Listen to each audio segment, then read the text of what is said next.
We've got a number of speakers. We're going to start out with Jack Lambert, who has written 18 books on Pearl Harbor. We then have Tom Kimmel, the grandson of Admiral Kimmel, talking about the Kimmel issues at Pearl Harbor. Jim Johns, who you've heard speak before, will follow Tom. And then we're going to have Bud Nakasone speak. As a 14-year-old child, he saw the attack from his family's front porch. Jack's going to do a setup for us on what happened, and he's actually got some material that he will explain that hasn't been seen before. Pacific war planning by both the U.S. and Japan were more or less mirror images. We both included Oahu as key points. The belligerent Japanese had already warred against Russia and China, and in 1941 Japan joined the Axis, Germany and Italy, and were granted the right to occupy French Indochina on China's southern flank. This also put them near the Dutch East Indies. These moves and the war ongoing in Europe prompted FDR to embargo vital materials from Japan, and then in April 41 he advanced the U.S. Pacific Fleet under Admiral Husband E Kimmel from San Diego to Oahu. This cleaved the distance to the Philippines by over 2,000 miles. We were still 3,000 miles away. While Admiral Kimmel commanded the Pacific Fleet, naval installations on Oahu were headed by Admiral Block and the patrol wings by Admiral Bellinger. Although Oahu was essentially a naval base and a series of airfields, this is the war warning that was given to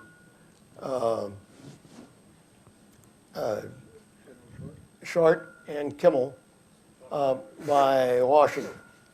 Admiral Short was in charge, or General Short of the Army was in charge of the defense. As the defenses were built up, Short had 2 divisions of infantry, the 24th and 25th, plus supporting units, and an air force of some 140 fighters. Protective bunkers were built for 100 fighters on the perimeter of Wheeler. We were that certain that war was coming and an air attack was coming. Through the latter half of 41, Oahu was also supplied with a modern air warning service, 6 radar sites and a coordinating unit, the information center it was called, at Fort Shafter, where radar contacts would be reported and evaluated. Oahu's air defenses were tested in mock attacks 15 times in 1941, sometimes with the U.S. Navy acting as the aggressor. Some of the air warning service was built jointly by the Air Force and the Signal Corps and was operational by September 13 weeks before Pearl Harbor. But it was never fully manned because it needed representatives of all the aviation branches to help identify radar targets. A mere blob on the radar didn't tell us who was coming.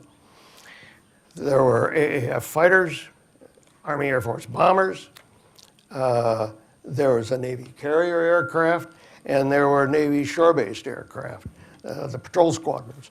But despite pleading from the Air Warning Service, none of the other branches would cooperate. As simply as I can say it, it was like a state-of-the-art fire station without a crew.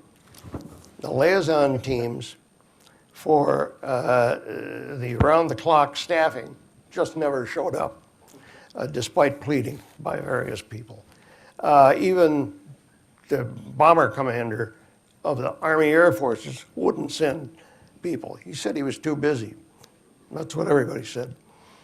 On 27 November, Washington's war warning arrived as General Short and Admiral Kimmel were discussing reinforcement of the outposts of Wake and Midway. Additional warnings followed that. This should have ratcheted up the excitement about the situation. As a consequence of the warning, Short had fighters removed from their protective bunkers because the warning emphasized sabotage. Why? No one knows. There had never been sabotage by the Japanese population of Hawaii.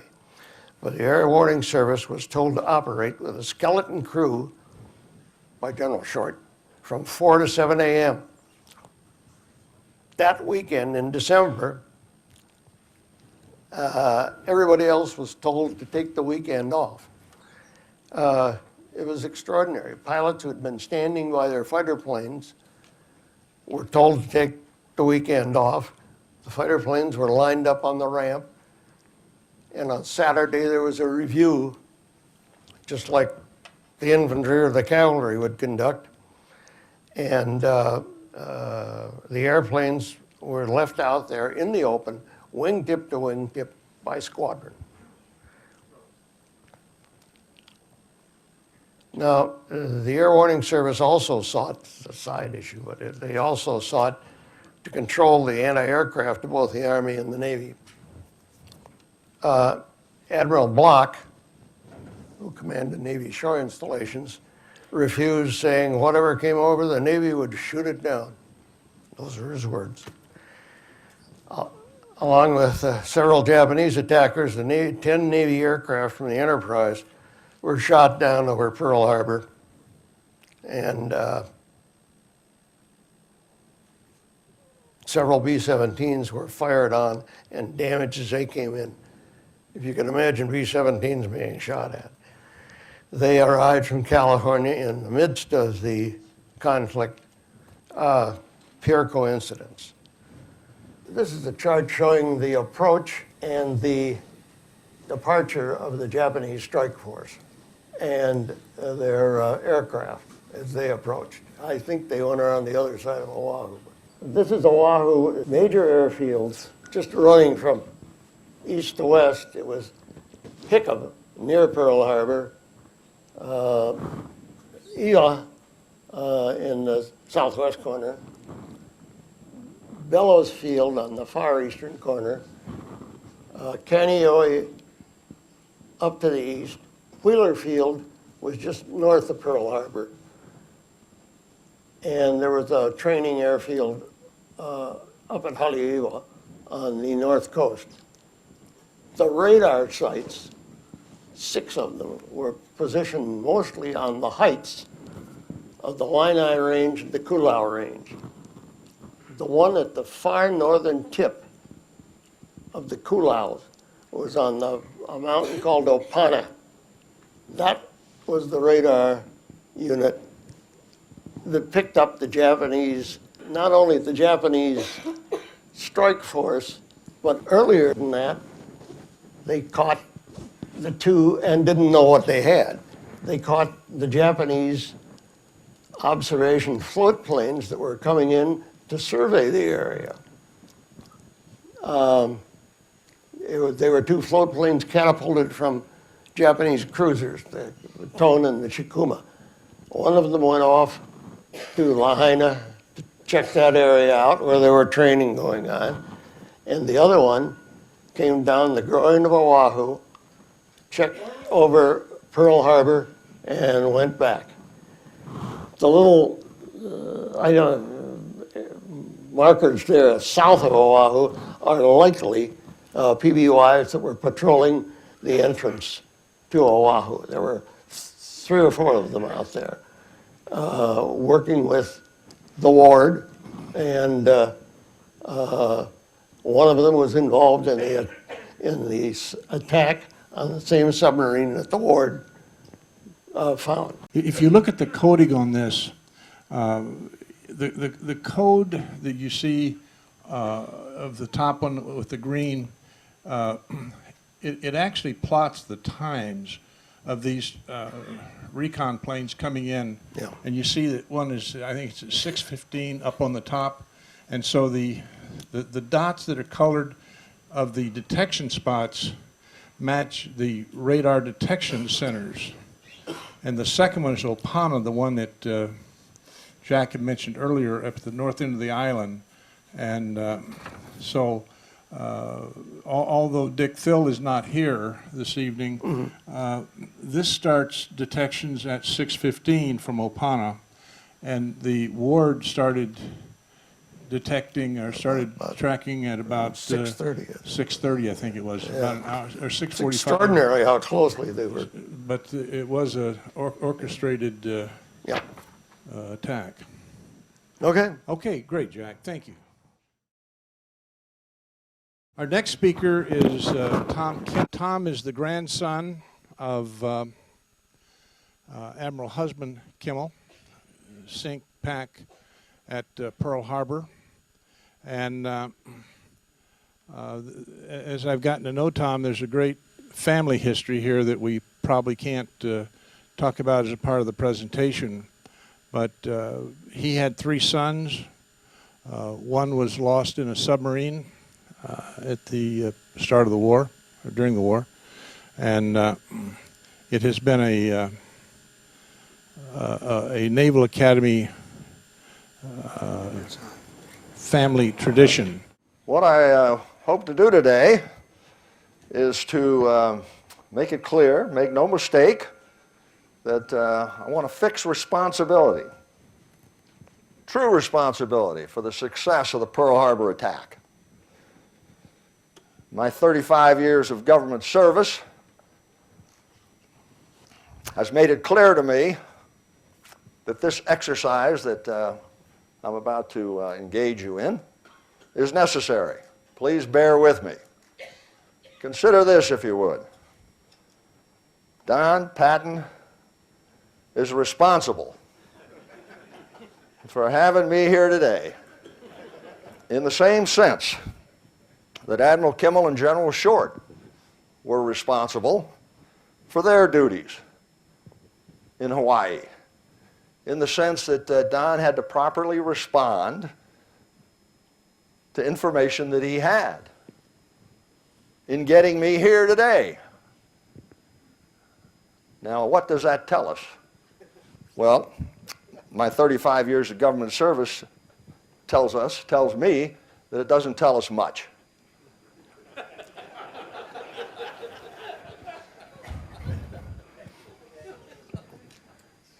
In the government, we like to bandy about this idea of responsibility, frequently to obscure, to obfuscate. Alexander Hamilton wrote all about that in the Federalist Papers, number 70. Consider further, Don Patton is accountable for everything he did and did not do in getting me here today, just like Admiral Kimmel and General Short. Few people in the history of the Republic have had to account more for their actions or lack of action than Admiral Kimmel and General Short. And Don Patton is in the same situation as far as my presence is here today. He's accountable for everything he did and did not do in getting me here today. And the weather. Now what have we learned? We still haven't learned much. What we really want to know, is Don blamable for having me here today? And ultimately, ladies and gentlemen, for you to decide, should he be punished for having me here today?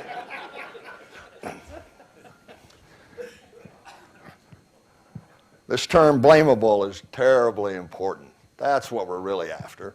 Of course, Admiral Kimmel was responsible and accountable for everything that happened in Hawaii.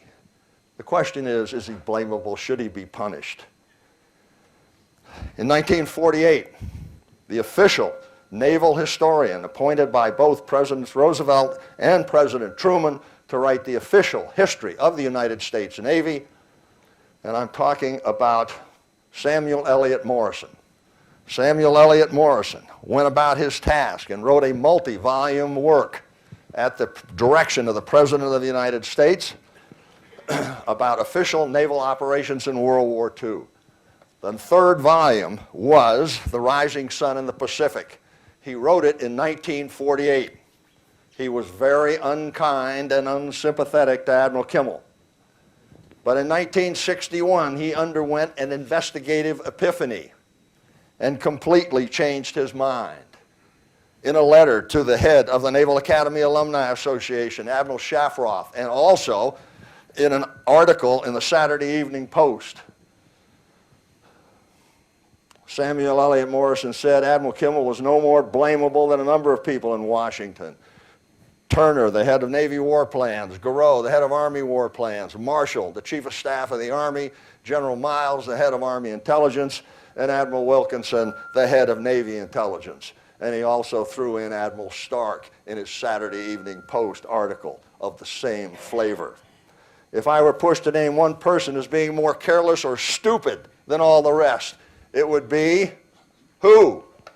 Or is it whom? Admiral Richmond Kelly Turner. And here's the key phrase that I want you to take home with you. If you, Admiral Shafroth, and your Naval Academy friends are getting up any sort of petition to have Admiral Kimmel's status restored or record changed, you can count on me to sign it. Another famous Pearl Harbor historian, Roberta Wallstetter, is largely responsible for changing my views and ought to be thanked. We're going to explore why Samuel Eliot Morison changed his mind. But first,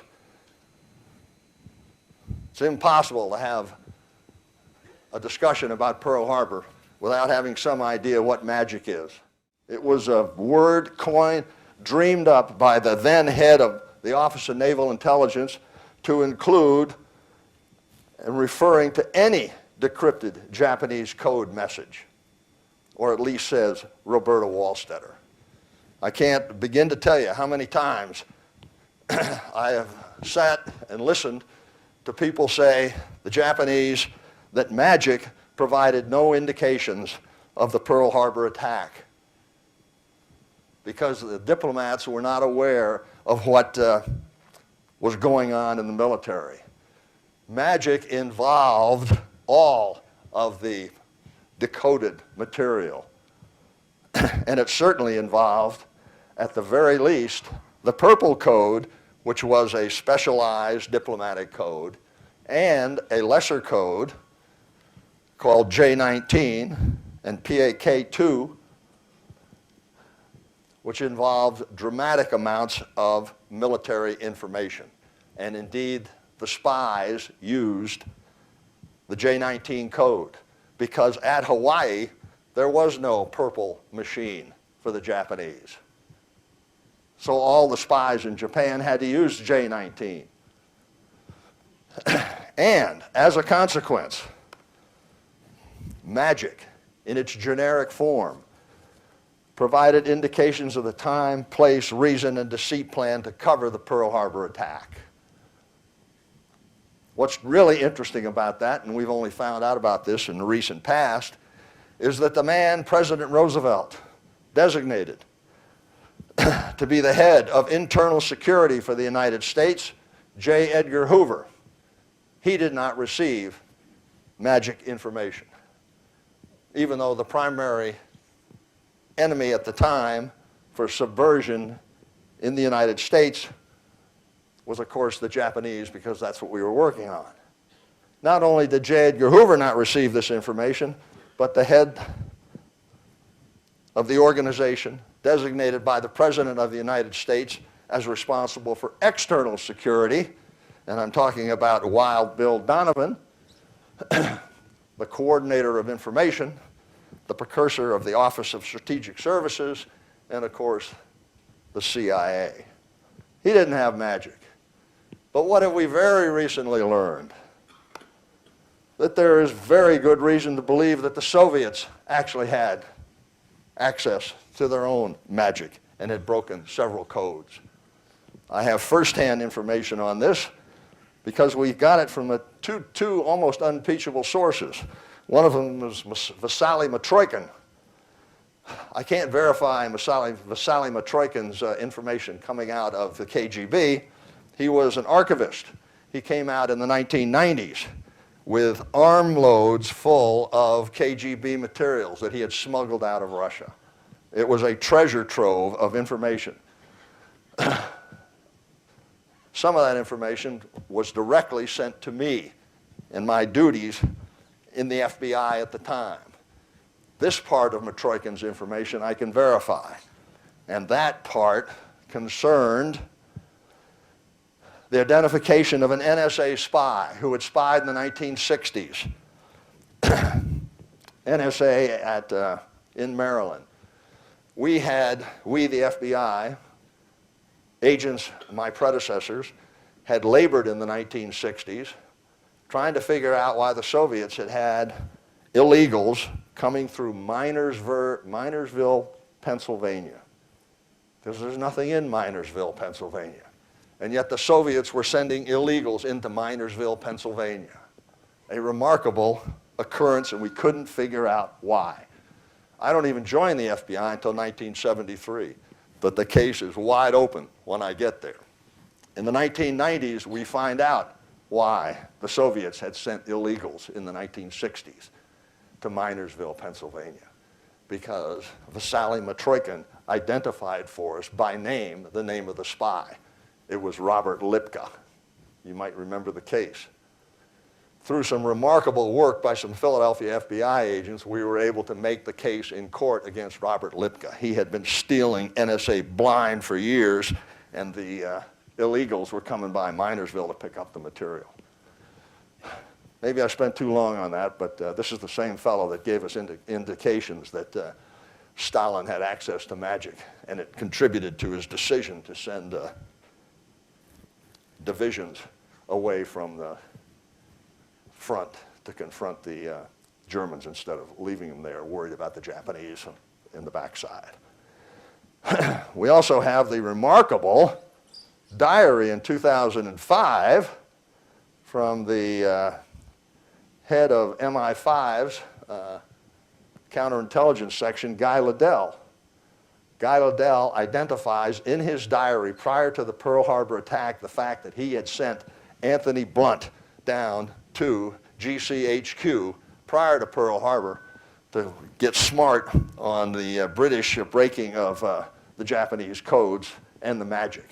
Well, Anthony Blunt is a famous Cambridge spy, so it doesn't take much imagination to assume that he was passing that information on to the Soviets. Okay, this idea of magic is so important to the Pearl Harbor story and so important to Admiral Kimmel's defense, if you will. It's more than merely Admiral Kimmel not getting this information. By not getting it in the manner in which he didn't get it, it was actually misleading to the point where we refer to it as having him affirmatively misled. And I don't think there's anybody more qualified to explain that than Admiral Kimmel's counsel. On Oahu, the naval and army commanders heard nothing of the Japanese reactions to the embargoes. They were advised that although the bans were enforced, no hostile reaction by Japan was expected. Kimmel, Hanafi believes, was badly served. Pearl Harbor did not have the purple machine which was necessary to intercept the critical Japanese diplomatic messages. As a consequence, Kimmel was dependent upon Washington to get him that type of intelligence. From time to time, he received messages indicating that he was getting some of the intercepts. He expected that he would get all of that type of information which affected his disposition. He had specifically asked for intelligence information that bore upon his problem of defense of the fleet and the base, and he'd been assured he was going to get it. So the absence of the machine and the sporadic intercepts which he got lulled him into a false security in the belief he was getting the intelligence which he needed, and he wasn't. Probably be a good idea to have the old man explain it himself. We needed one thing, which our own resources could not make available to us. That vital need was the information available in Washington from the intercepted dispatches, which told when and where Japan would probably strike. I did not get this information. I come to you as an FBI investigator. Let's investigate the attack. If you were going to investigate what happened after the proceedings, what would you do first? Well, how about get the Chief of Naval Operations on the stand, put him under oath, and ask him, who told you, Chief of Naval Operations Stark, that Admiral Kimmel had the ability to decode magic out in Hawaii? Well, Admiral Stark was asked that question, and he immediately coughed up his Chief of Naval War Plans, Admiral Turner. So the next step is to get Admiral Turner on the stand, and that's what we did. The Joint Congressional Committee, asked by Congressman Murphy, asked Admiral Turner, did you, Admiral Turner, ever tell Admiral Stark that Admiral Kimmel was getting that information, that magic information? Admiral Turner, being an honorable man, said, yes, sir, on 3 occasions. I asked Admiral Noyes, the Director of Naval Communications, about it, and so reported back to Admiral Stark, the Chief of Naval Operations. I went through this exercise on 3 occasions, he testified. The first time was in January of 1941, actually 1 month before Kimmel took over the Pacific Fleet. The second time he reported back to Chief of Naval Operations Stark was in July or August of 1941.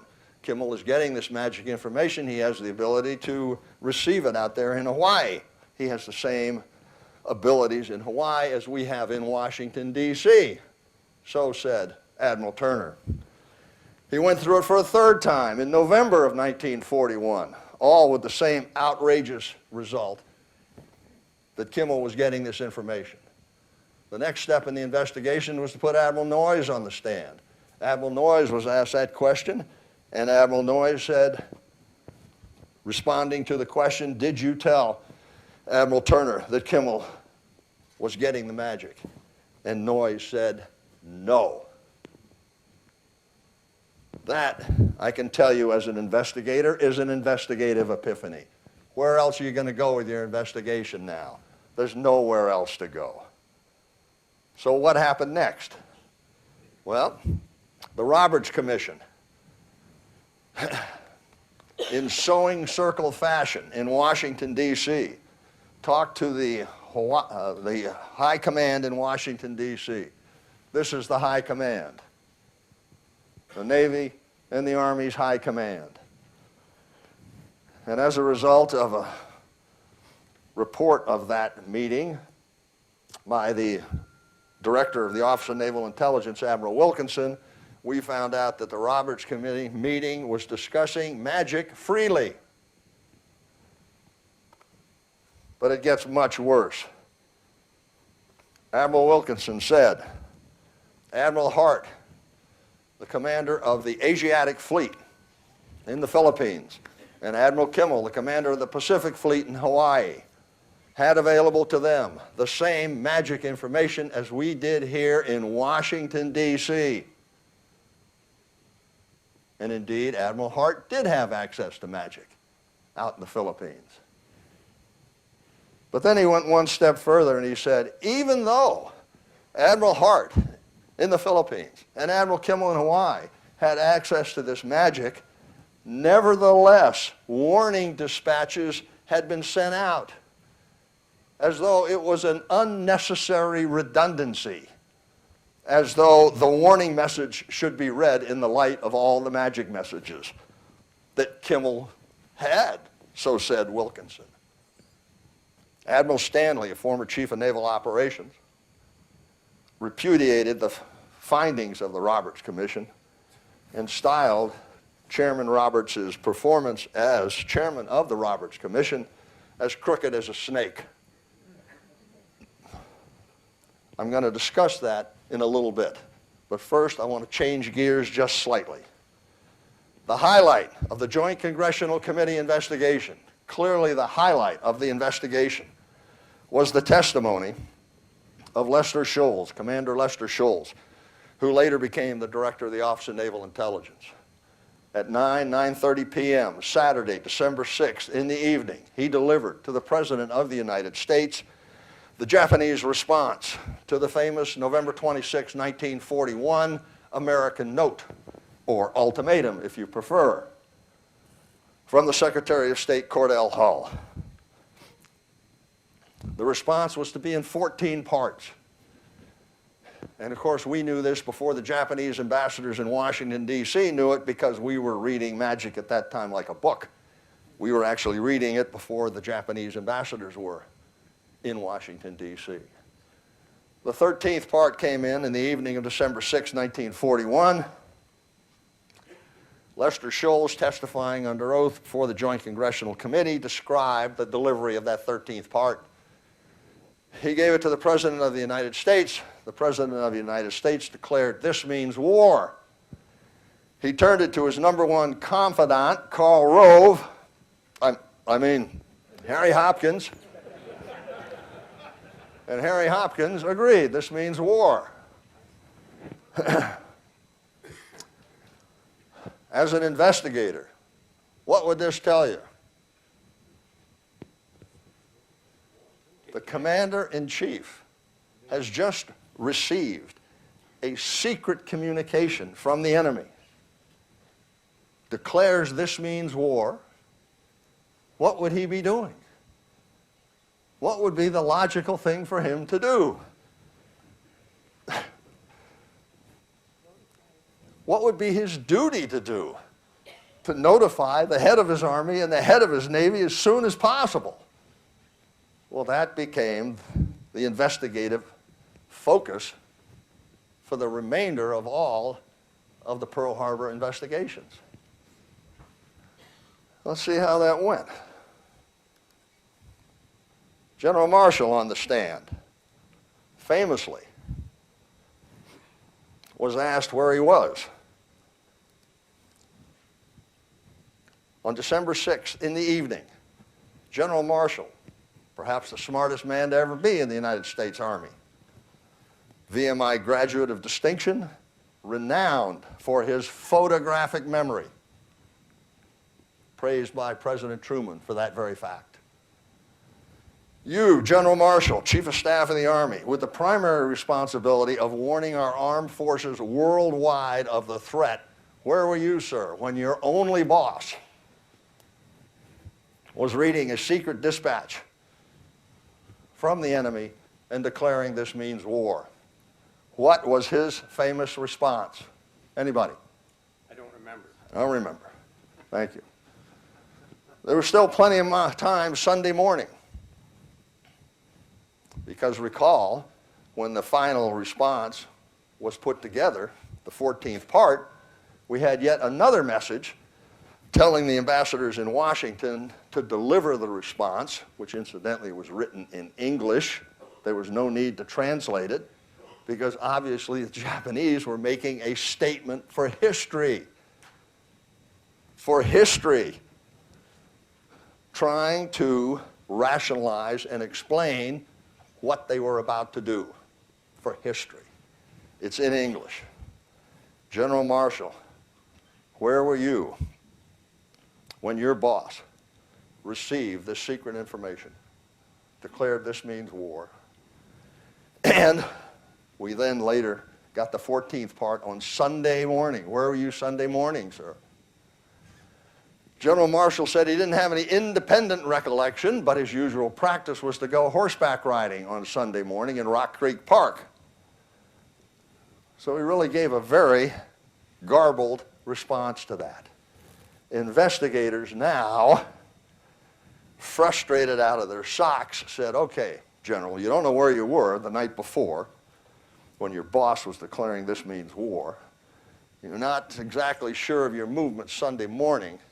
Where were you, sir, when you actually got the word that Pearl Harbor was under attack? You can find that response in Volume 3 of the Joint Congressional Committee's Pearl Harbor Attack series at page 1109. What did Churchill say when he was asked the question, where were you when you got the word that Pearl Harbor was under attack? Anybody remember that? Thank you. What did he say? Satiated with satisfaction and emotion, I went to sleep and slept the sleep of the saved and the thankful. A little bit different than I don't know where I was. But I, of course, focus on the Navy. What about the Navy? That's what I want to know. Admiral Stark, where were you, sir? When your only boss, the commander-in-chief, was reading the secret communications Saturday evening and declaring this means war, where were you, sir? The Joint Congressional Committee put him under oath and asked him that question on January 2nd, 1946, and Admiral Stark said, I don't know where I was that evening. Nobody reached me. The next day, further questioning by the Joint Congressional Committee, they asked him the same question. They got the same response. I don't recall where I was. The Joint Congressional Committee closed. They shut down their operations. And they shut down their operations on May 23rd, 1946. And then a week later, Admiral Stark's flag lieutenant, Captain Crick, went to see Admiral Stark and said, Admiral, don't you remember where you were, sir, Saturday evening? You were with me, sir. You were with me and our wives. We went to the National Theater. We saw the student prints. After the show, we retired to your quarters. You excused yourself to take a telephone call in the bedroom. When you came back out, you told us the President of the United States was on the phone and you were discussing the critical situation in the Pacific. Don't you remember that, sir? Admiral Stark, now obviously between the devil and the deep blue sea, went back to the chairman of the Joint Congressional Committee, put him between a rock and a hard place, and they reconvened the Joint Congressional Committee. We got a little bit of a loose end here that we've got to do something with now. And you see what happened. Crick puts his story in front of the Joint Congressional Committee under oath, and they put Stark back on the stand, and Stark says he still does not recall where he was. The chairman of the Joint Congressional Committee said, could you, Admiral Stark, have been with General Marshall, since he can't remember either? And Stark actually replies and said, I think we had no such conspiracy at that time, sir. Famously, Chief of Naval Operations, Admiral King, who took over for Stark when Stark was fired effectively, although Stark was given another job, a four-star job in the UK, and served admirably. Admiral King, I've never been able to understand how or why FDR could fire Admiral Stark without doing the same to General Marshall. In my opinion, one could not possibly be more suspect than the other. Recently, the former director of the Office of Naval Intelligence, Tom Brooks, wrote this for the Naval Institute of Proceedings. Kimmel's superiors committed perjury, suborned perjury, destroyed evidence, and intimidated witnesses. Testimony during the 9 investigations presents a sordid picture of Washington officials covering themselves at the expense of the 2 Pearl Harbor commanders. Kimmel and Short's seniors in Washington shared culpability and acted in a disgraceful fashion in their attempt to deflect all the blame. For this reason alone, a compelling case can be made to restore Kimmel and Short to their pre-war ranks. Time to shift focus again. There is a story within the Pearl Harbor story.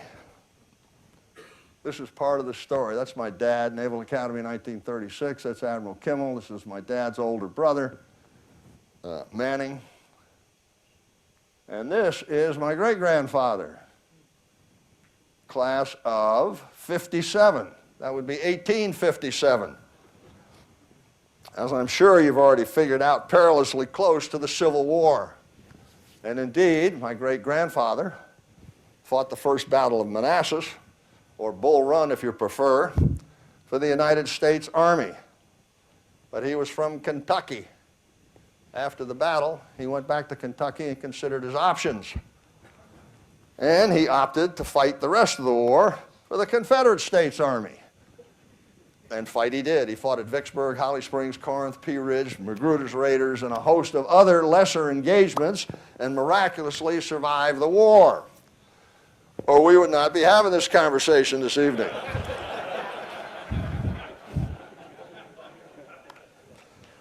These are the 3 submarines that my dad was on. S-40, a floating coffin, was in Manila Bay when the Japanese attacked. The habitability of S-40 was so bad that nobody stayed on board the ship when she was alongside the pier. So my dad was actually in the bachelor officer quarters, along with several others. They got the word that Pearl Harbor was under attack about 2 hours after it was attacked. He strolled down to the front office of the BOQ, and they said, Pearl Harbor's under attack. My dad said he didn't believe him. And he got back to the duty officer, back to the ship, and he said, I understand Pearl Harbor's under attack. He said, yeah. He said, well, what did you do? And he said, I went and strapped on my .45. How many submarines were in Manila Bay when Pearl Harbor was attacked? Sitting there at anchor, or alongside the tender, or alongside the pier, with no special precautions, no special instructions. Anybody want to take a guess? There were 26 submarines alongside the pier, alongside the tender, or anchored. There were 3 more outside of Manila Bay. Admiral Hart had 29 submarines with no special precautions, no special instructions. Consider this. If the Japanese had attacked those 29 submarines, or the 26 that were sitting ducks, instead of the 8 battleships at Pearl Harbor, they would have increased their war effort by an order of magnitude. Because as Tojo said before he was hung, he was responding to the question, what do you think are the reasons why the Japanese lost the war? And he gave 3 reasons. Recall what they are? In no priority order. Fast carrier attacks from the United States, attrition from submarines, and island hopping tactics. In no particular order. Battleships didn't figure in on that. These are the 3 submarines that my uncle, my dad's older brother, were on during the war. He was on Drum at Midway.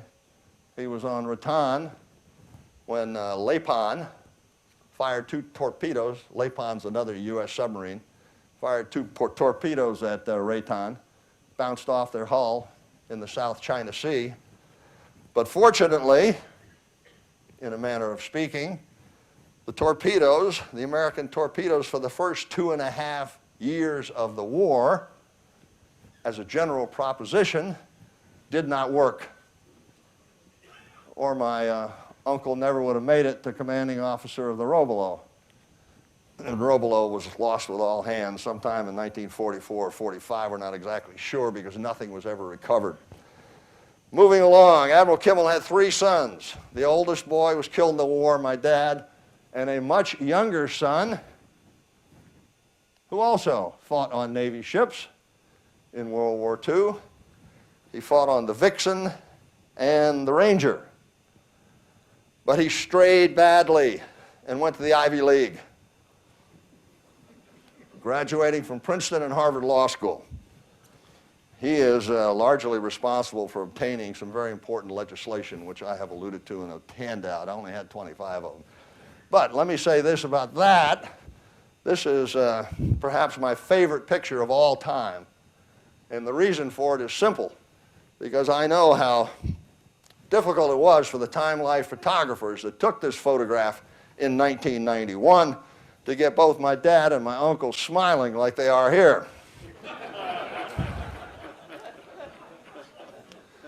This may be the most important thing that I leave with you this evening, and that is that in 1984, the then president of the Pearl Harbor Survivors Association, in 1984 it was still a large organization, they summoned, the president, Alex Cobb, summoned my dad and my uncle to a restaurant in New York and asked my dad and my uncle to assist the Pearl Harbor Survivors Association in rehabilitating the reputations of Admiral Kimmel and General Short, their commanders. The Pearl Harbor Survivors Association had had enough. My dad and my uncle looked at each other and said, my goodness, if the men who suffered the most from the Pearl Harbor attack want our support, who are we to do anything but give our all? And they did. My uncle, the lawyer, is largely responsible for obtaining legislation in 2000 that the Congress passed, recommending that the president, whoever the president was then, whoever the president may be in the future, to posthumously advance Admiral Kimmel and General Short on the retired list to their highest held temporary ranks, as they are the only two persons otherwise qualified under the Officer Personnel Act of 1947 who have not received that benefit. The important point here is that this advancement initiative, which doesn't cost a thing, incidentally, began with the Pearl Harbor Survivors Association. Did not begin with the Kimmel family. But I am about continuing my dad's work. Okay, here's the real story within the Pearl Harbor story. 9 days after the Pearl Harbor attack, the President of the United States selected a sitting Supreme Court Associate Justice, Owen Roberts, to go out to Hawaii and investigate the Army and the Navy only, and then only in Hawaii. 10 days after the Pearl Harbor attack, Admiral Kimmel and General Short were fired and replaced. 11 days after the Pearl Harbor attack, Associate Justice Roberts began his deliberations. Investigated for a grand total of 36 days. 47 days after the Pearl Harbor attack, he filed a report. Sent it to the President of the United States, who demanded to see it before it was released. The President liked it because it cast sole blame. It declared Admiral Kimmel and General Short solely blamable for the success of the Japanese attack and derelict in their duty, and made specific mention that the President, the Secretary of State, the Secretary of War, the Secretary of the Navy, the Chief of Staff of the Army, and Admiral Stark did a great job, even though that wasn't even part of their brief. 47 days after the Pearl Harbor attack, that's the end of the story. Soup to nuts, that's all that would have happened. But for this remarkable whistleblower,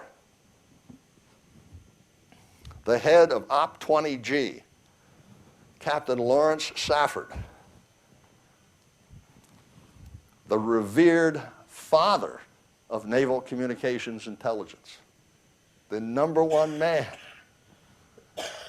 secretly went to see my grandfather living in Bronxville, New York, in disgrace, a beaten, despondent man. Captain Safford turned to Admiral Kimmel and said, Admiral, did you have available to you in Hawaii the same information we had available to us in Washington, D.C. from the secret decoding of Japanese diplomatic and spy communications, which gave us indications, Admiral, prior to the attack of the time, place, reason, and deceit plan to cover the attack? Did you have that information available to you? Admiral Kimmel looked at Captain Safford and said, Captain, what in the world are you talking about? Safford explained. That very day, my grandfather turned into a fighting tiger. He got himself legal representation out of Boston. The junior counsel, Ed Nakasone, actually wrote the enabling legislation that he took to the Naval Affairs Committee with Safford's information. The Naval Affairs Committee was so impressed by what they saw that they took it to the full Congress. And the full Congress ordered the Army and the Navy to conduct further investigations. And that's where you wind up with the remaining 8 investigations. That's the real story within the Pearl Harbor story. 8 of these investigations were caused to occur directly as a result of efforts by Admiral Kimmel, and the last one by his 2 surviving sons, in which for the first time 54 years later, we got an admission from the government that Kimmel and Short were not solely responsible. That took 54 years. This is the update. As a result of mainly of the effort of my uncle, but with great assistance from my dad, They prevailed in 2000 upon Senator Joe Biden from Delaware and his colleague, Senator Roth from Delaware, who was the Republican, to come together and sponsor legislation that recommended to the president that they advance Kimmel and Short. For a variety of reasons, that has not occurred. And as I was reviewing the landscape in August, I suddenly recognized that we had a new Secretary of Defense, and something in the back of my mind clicked. So I went and checked the roll call vote on that legislation back in 1999 and 2000. And lo and behold, I found that the now Secretary of Defense, Chuck Hagel, back in those days, was a senator from Nebraska, and he voted for the legislation. So I thought, well, my goodness, since we've been in contact with Vice President Biden's office, and Vice President Biden tells us that the hang-up on this recommendation from the Congress in 2000 is hung up with the Department of Defense, I thought this might be a good opportunity to reacquaint Secretary of Defense Hagel with his Senate vote in 1999. And this is the letter. It's short. I'm going to read it to you. It's available on my website. I had 25 copies, and hopefully there are 25 copies circulating around here. Mr. Secretary, the record reflects that Vice President Biden sponsored and you voted for the 1999 Senate bill recommending posthumous advancement in rank for Rear Admiral Kimmel and Major General Short. The Vice President has said that the Kimmel and Short matter is the most tragic injustice in American military history. His office recently advised that the matter rests with the Department of Defense.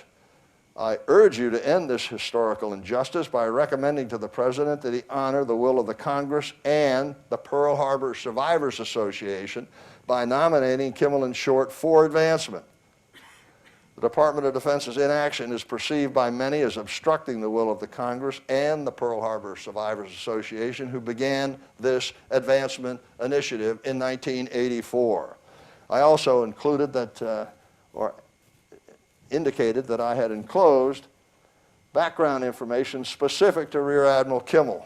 There were 5 points to be made. The first one was that the giants of World War II, and I'm talking about 3 of the 5 five-star admirals in the history of the United States Navy. Who are the other 2? Leahy, who never said a thing about Pearl Harbor or Admiral Kimmel or General Short that I'm aware of. Correct me if I'm wrong. And Dewey, who was of a different era. On my handout, I, of course, quote all of them. I don't have time to quote them all now, but I should point out that if there had been a 6th five-star admiral, it would have been Admiral Spruance, the famous hero from the Battle of Midway. And, of course, Admiral Kincaid was the commander of the 7th Fleet during the Battle of Leyte Gulf, the biggest battle in the history of the world by a measure. I'll give you one quote because I think it's the most important quote that has come from a giant of World War II, and that was from Nimitz. Anytime I get in trouble in my arguments about Kimmel, I like to hide behind Admiral Nimitz. Nimitz wrote that the Secretary of the Navy, Frank Knox, was wrong in blaming Kimmel. Admiral Kimmel had been given no information which would justify interrupting a very urgent training schedule. This comes from Admiral Nimitz. So if you don't like the arguments for Kimmel, take it up with Nimitz. Next we get to the 4-star admirals that the then Secretary of Defense Dick Cheney wanted us to appeal to. My dad, who knew a lot of them, contacted them and asked for endorsements, and boy did he get them. We have 6 former Chiefs of Naval Operations, 2 former Chairmen of the Joint Chiefs of Staff, 1 former Director of Central Intelligence, and 26 other 4-star admirals who are on record in writing as supporting this action for Admiral Kimmel You can get the details on my website. The third item that I tried to make the Secretary Hagel cognizant of, that the only tribunal of the 10 tribunals, 9 of which were active when Admiral Kimmel was alive, Admiral Kimmel deceased in 1968, 9 of these tribunals occurred during his lifetime, and only 1 accorded him the opportunity to defend himself. And by defend himself, I mean the opportunity to call and to cross-examine witnesses. At the Dorn Tribunal, the 10th one, we actually had the Chief Counsel of the Navy, Steve Honickman, offer in front of Senator Thurman, the Secretary of the Navy, and the acting Secretary of Defense, Deputy John Deutsch. He actually said that Kimmel should not be advanced because he had his opportunity before the Joint Congressional Committee to call and to cross-examine witnesses, which is just flat wrong. The only tribunal that accorded him that opportunity was the Naval Court of Inquiry. So you would think, in our system of jurisprudence, that it would have more weight than those that did not accord the man accused to defend himself. What did the Naval Court of Inquiry find? The Naval Court of Inquiry found that there was not a scintilla of evidence to support a charge of dereliction of duty against Admiral Kimmel. They offered that he committed no errors of judgment on the basis of information that he was given. They approved of all of his forced dispositions, again on the basis of information that he was given. The president of the court, Admiral Murphy, opined that they, the Naval Court of Inquiry, thought that Admiral Kimmel had done everything possible under the political circumstances at that time. And they made one further finding, and that was to severely criticize Admiral Kimmel's only uniformed boss, the Chief of Naval Operations, for not keeping Kimmel adequately and appropriately informed of developments in Washington as he had promised to do on multiple occasions. The fourth point I wanted to make, we keep hearing that there's nothing new in the Pearl Harbor story, and that's why they're not going to follow the recommendation of the Congress. I could give you 40 examples of new information. Obviously, I don't have time to do anything like that. So I'll give you 2. The first one, which occurred long after the Dorn report in 1995, was the product of research by Professor Michael Gannon from the University of Florida, a real gentleman and a scholar, and has the best book on Pearl Harbor that I am aware of, Pearl Harbor Betrayed. If you can't get it, send me an email. I can help you out with this. Professor Gannon found out that the key question in Hawaii was, were the battleships safe from aerial torpedo attack? Admiral Kimmel in Hawaii and the Office of Naval Intelligence and the Turner's Office of War Plans went up and down the flagpole on this issue many times.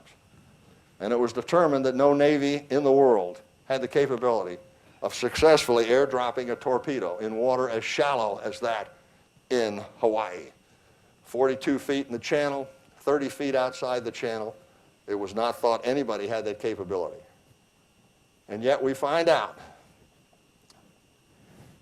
in 2001, we find out that the Navy declassified in 1998 a report from the then Naval Attaché to London, the famous Commander of Submarines Pacific, Charles Lockwood, who was my dad and my uncle's boss. My dad never knew of this information, which I'm about to give you. In a report dated July 15th, 1941, 6 months prior to Pearl Harbor, the Naval Attaché in London was told by the British that they had the capability of successfully airdropping a torpedo in 24 feet of water. And that report not only was never sent to Admiral Kimmel, it was never made available to any of the investigations. The second example, and I found this one out on my own, partially because I'm an FBI agent. The head of counterintelligence for Army G2 in Washington, D.C. was John Terbush Bissell. John Terbush Bissell secretly went to the FBI 5 days after the Pearl Harbor attack and told the FBI that about 10 days prior to the Pearl Harbor attack, authorities in the Army and the Navy in Hawaii had intercepted the complete plans for the Japanese attack. And they had also intercepted the code words, which indicated that the attack would take place on a Friday or a Saturday. But they couldn't break the code. So they sent it to the Army Code Breaking Center in Washington, and they broke the code, the Army did, and sent the information back to Hawaii. Well, J. Edgar Hoover knew he had a hot potato, to say the least. If that information were true, that the complete plans for the Pearl Harbor attack were decoded by the Army in D.C. and sent back to Hawaii, not only should Admiral Kimmel have been fired and replaced, he should have been shot. So, what did Hoover do with the information? He immediately sent it to the President of the United States. The next day, he put it in writing to the President of the United States, and we have the letter. But it wasn't until 2007 that we determined who John Terbush Bissell was. That had been redacted in previous efforts. And he gave it to an FBI agent by the name of Gordon, as I recall. A week after that, J. Edgar Hoover sent the information to the head of the Roberts Commission, the sitting Supreme Court Associate Justice. Not only did he send him that information, he sent him some investigative guidance on how he should handle that information. He should find out who it was that received this information and what was done about it. So, Justice Roberts headed off to Hawaii and put the head of Army Intelligence under oath and asked him, did you get this information from Washington, D.C.? And the head of Army Intelligence out there, Fiedler is his name, looked at Justice Roberts and, I don't know what you're talking about. So Roberts went on and asked the same question to his assistant, Colonel Bicknell. Did you get this complete plans information and this notice of code words about the attack possibly taking place on Friday or Saturday? And Bicknell said, I don't know what you're talking about. No, I didn't get anything like that. 5 years later, at the Joint Congressional Committee, Senator Ferguson is reviewing the Roberts Commission transcripts, and he sees these very peculiar questions being asked the head of Army Intelligence and the assistant head of Army Intelligence out in Hawaii. And he asks Justice Roberts, who's now a witness under oath, what were you talking about with those questions? Mr. Roberts, what were you talking about? And his answer was, I don't recall. Where did you get this information? They went through this exercise 3 times. Where did you get this information to ask the question? I don't recall. I don't recall. Thrice. He got it in writing from the FBI, from the director of the FBI. He got it in writing. And of course, we didn't know that until mid-2000. Okay, this is the last one you'll be delighted to know. The last point I wanted to make is the relief that we are requesting is modest. We're not asking for any money. We're not asking for an apology. All we're asking is to be treated the same way every other general and flag officer was treated in World War II. Admiral Kimmel and General Short are the only 2 qualified officers under the Officer Personnel Act that were not given the benefit of the act. The Dorn report did help us out in this one respect. They researched the file and reported that there is no reason given in the file why Kimmel and Short were denied this benefit. But then Dorn also went on to say, in curious language, that it wouldn't be proper to award Kimmel and Short this, because you should only be awarded this benefit if you merit it? Well, of course, we researched that matter a little bit. And once again, Professor Gannon came to our assistance and pointed out from his research that we have Major General Friedendahl, is that what it was, at the Kasserine Pass, who was fired after losing 10,000 men, 6,000 Americans, to the Germans 2,000. We have Major General Lucas at Anzio, who was fired after disastrous performance. But clearly my favorite is General Henry Miller, Major General Henry Miller. He's part of the Army Air Corps staff of General Spaatz. He's out there at Claridge's restaurant. He has way too much to drink. He starts taking bets as to when D-Day is going to occur. Spaatz finds out about it, puts him under arrest. Eisenhower finds out about it, sends him back to the United States and busts him to a colonel. He also was given the benefit of that Officer Personnel Act of 1947, in spite of what Secretary Dorn has to say. But the final nail in the coffin was the information that we gave to the Dorn Committee when Admiral Kimmel was trying to support himself after Pearl Harbor. He was offered a job by the best builder of floating dry docks in the world, Admiral Harris of the Harris Engineering Company. Harris hired Kimmel to run the San Francisco office. Kimmel was on his way to do that. The Navy Department apparently found out about that, called up Harris and said, if you continue to employ Kimmel, you're going to lose the contracts. Kimmel found out about that. He decided he was going to go to Washington and fight this Pearl Harbor matter. Harris said, don't do it, because they will ruin you if you take that course. Kimmel said, well, I made up my mind, so I'm going to resign. I don't want to cause you any embarrassment. Admiral Harris refused to accept my grandfather's resignation and continued to pay him all through his trials and tribulations through the next 4 years. That information was given to the Dorn investigators, and they opted not to include it in their report. At this point in my talk, I start to get a little exercised, and I need to lighten up. And the best way that I've been able to lighten up in the past is to accept the counsel of the legendary football coach, Vince Lombardi. So I'm going to leave you with this comment. What the hell's going on out here? What's that? What the hell's going on out here? Historians now, this Pearl Harbor matter really is left in the hands of historians.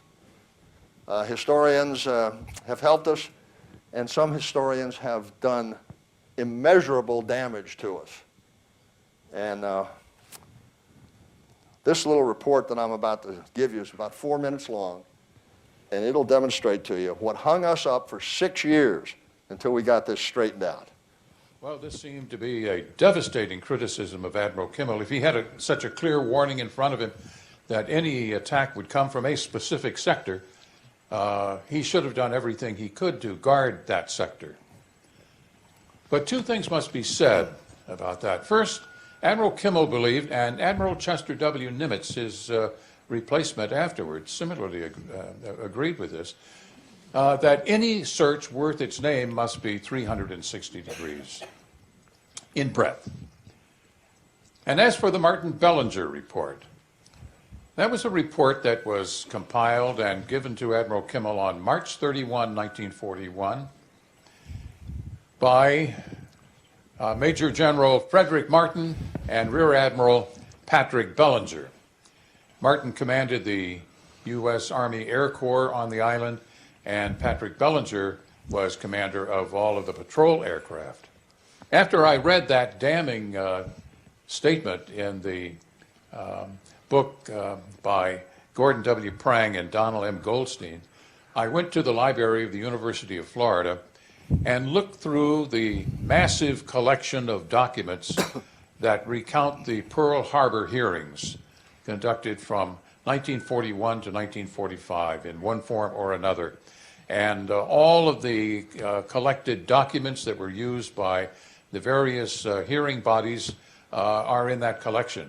And I found the Martin Bellinger report in 4 different places in that collection.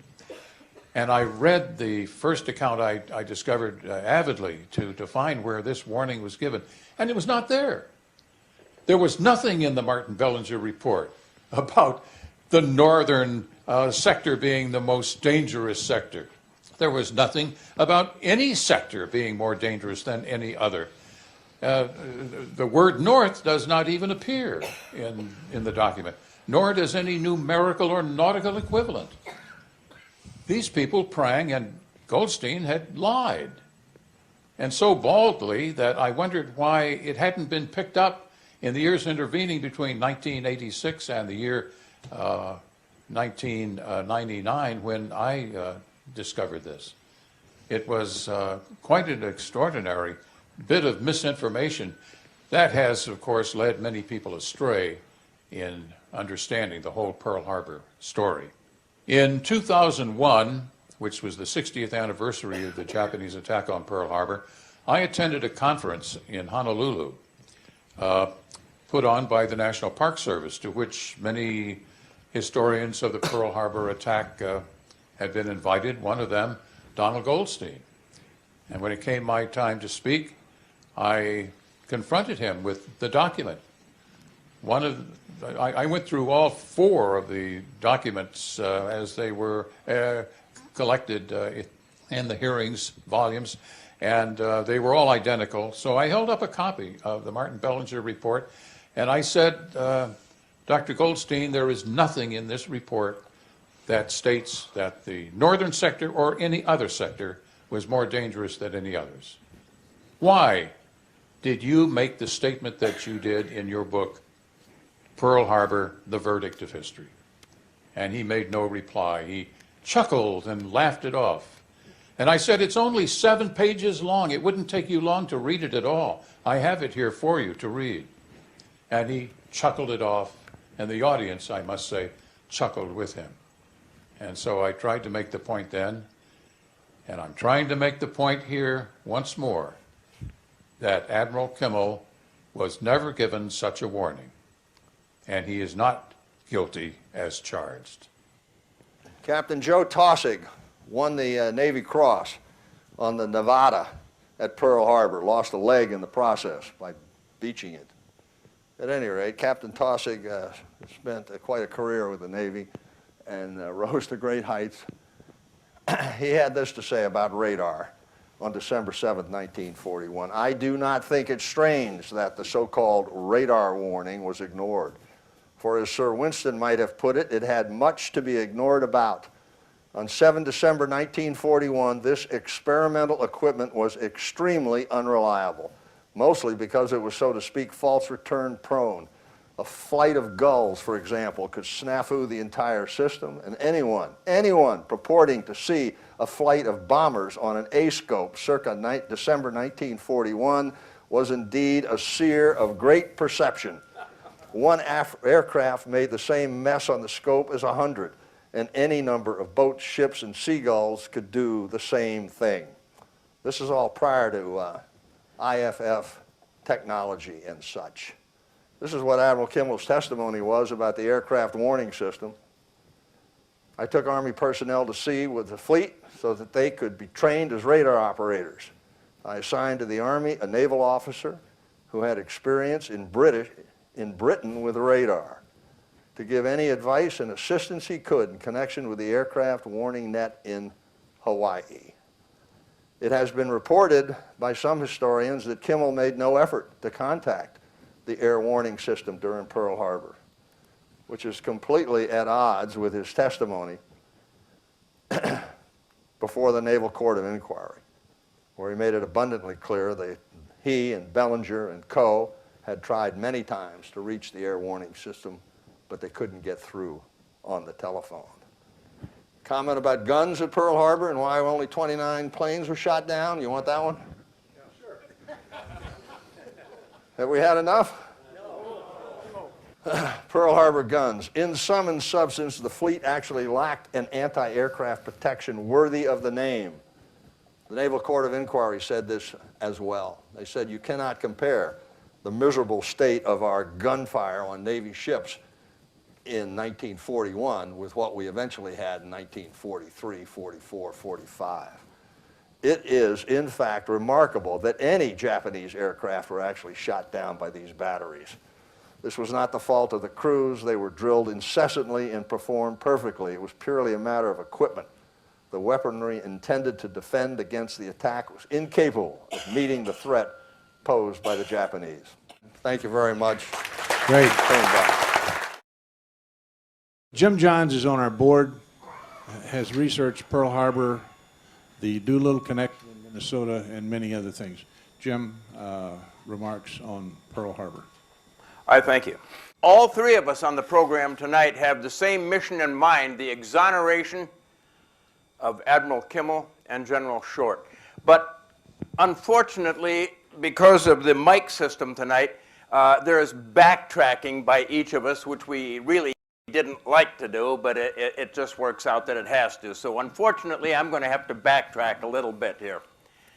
By the summer of 1941, Great Britain was the only survivor in Nazi-controlled Germany, the last democracy in all of Europe. And it was now apparent that in order to defend Britain would mean to have to defeat Germany. But the American voting public and isolationist Congress would have no part of it. As a matter of fact, FDR had tried to provoke Hitler into declaring war on us. Saving Britain and defeating Germany was the #1 priority. As a matter of fact, FDR had even railroaded the Lend-Lease bill through Congress the previous March in the interest of saving Britain. But unknown to him, the Fuhrer had given strict instructions to his U-boat commanders: under no circumstances fire on Lend-Lease ships carrying war goods to Britain until you are absolutely certain that they are British and not American. But with the tripartite pact, an attack from Japan could achieve the same goal, the priority war in Europe. And little did FDR know, but such an opportunity was about to drop into his lap.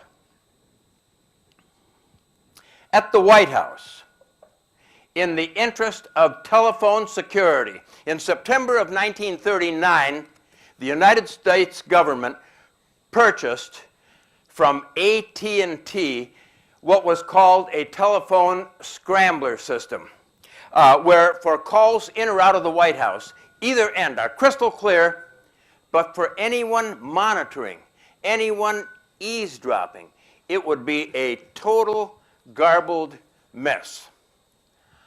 Unfortunately, AT&T never quite got around to telling the US government that they had sold the identical scrambler system to Nazi Germany in 1938. However, Germany was unaware of the fact initially that we had the scrambler system until a very innocent article appeared in a Washington, D.C. newspaper in the spring of 1940.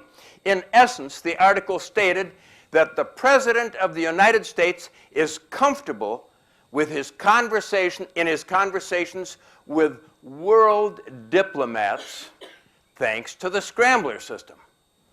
Boy, the Germans saw that. We've got the scrambler system. We know the code. All we have to do is figure out the particular cipher that the White House is using. And by late summer 1940, Germany was monitoring every phone call in and out of the White House. But it is thanks to Germany having that system that we have been able to right a misconception on Pearl Harbor. In 1945, at the end of the war, when American and British cryptologists code experts and such were poring over every bit of German intelligence, they came across a recording of a scrambler call to the White House. That call was made from Winston Churchill on the morning of 26 November 1941, 12 days before Pearl Harbor. It was an early morning call that actually got FDR out of bed. Churchill said, "They're coming." British intelligence has just informed London that a large Japanese task force, including 6 carriers, just departed the Kuril Islands yesterday, November 25th, and they will arrive. Oh, and no, they are not headed south. We were thinking in terms of Malaya, Singapore, and such. They are headed straight east toward you and will arrive at Pearl Harbor on Monday, December 8th. Now, that date really threw the two of them to start with, because even FDR knew that the ships were in port on weekends, but on Monday they go back to sea again. It never dawned on them initially that Monday, December 8th in Japan is Sunday, December 7th in Hawaii. Well, they finally resolved that. But upon hanging up, now with FDR having that information, things started moving in Washington. The first thing that happened was Admiral Nomura and Kurusu, the 2 Japanese ambassadors, who, by the way, knew absolutely nothing about a planned Japanese attack, but were only under orders initially to get the flow of oil going on back to Japan, and when that had failed, drag on negotiations pursuant to orders from Tokyo. When they arrived at the State Department that morning, November 26th, for their scheduled meeting with the Secretary of State, Cordell Hull, rather than the usual cordial greeting that they expected, they were handed, each of them, a copy of a 10-point note that had been authored by the President less than an hour before. The note was so drastic, so harsh, that all 3 immediately knew that for all practical purposes, negotiations with Japan have come to an end. The 10-point note demanded that Japan immediately get out of all occupied areas, that Japan stop the war in China, and that Japan, in the occupied areas, restore the original government and the original monetary systems. The Japanese ambassadors knew that this was a lost cause. And from this point on until the actual attack, meetings were really getting nowhere. The next thing that happened that morning, November 26th, was that a message went to the 14th Naval District, not yet, the 14th Naval District in Hawaii to get the carriers out of port. And ideally, if it works out, take some of the faster ships with you, leaving behind, in essence, 8 old, slow World War I battleships tethered to Ford Island. Okay. The next thing that happened that morning, a message again went to the 14th Naval District, Hawaii, to clear all sea lanes from Hawaii west to the Orient, or from the Orient east to Hawaii, of commercial and military shipping.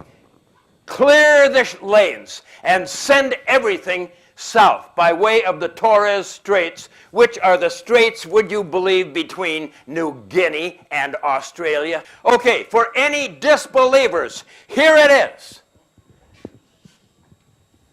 The order went out on the 26th, but it was backdated.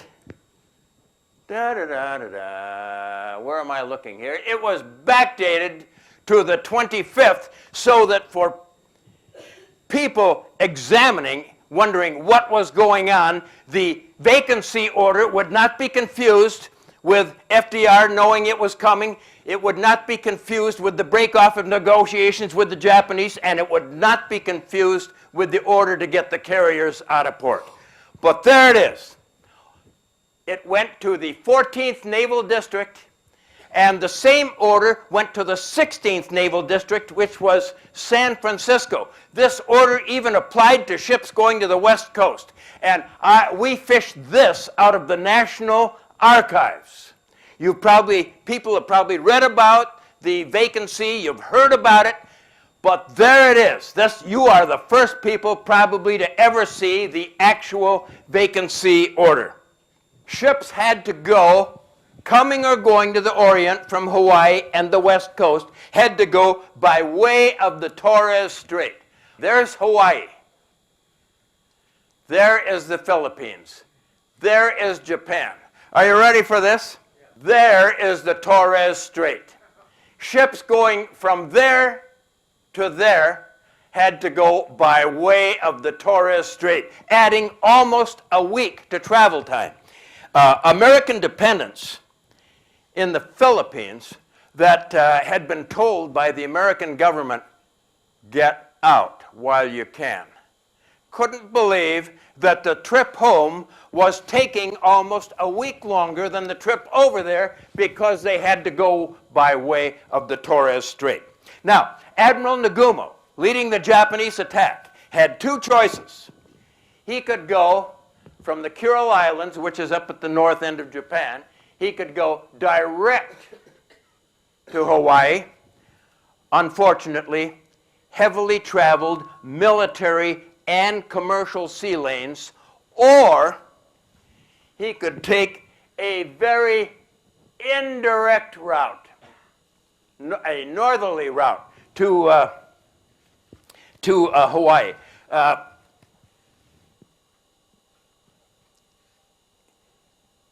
The seas were rougher, which was a consideration because he'd have to do mid-ocean refueling, but far less traveled by commercial and military shipping.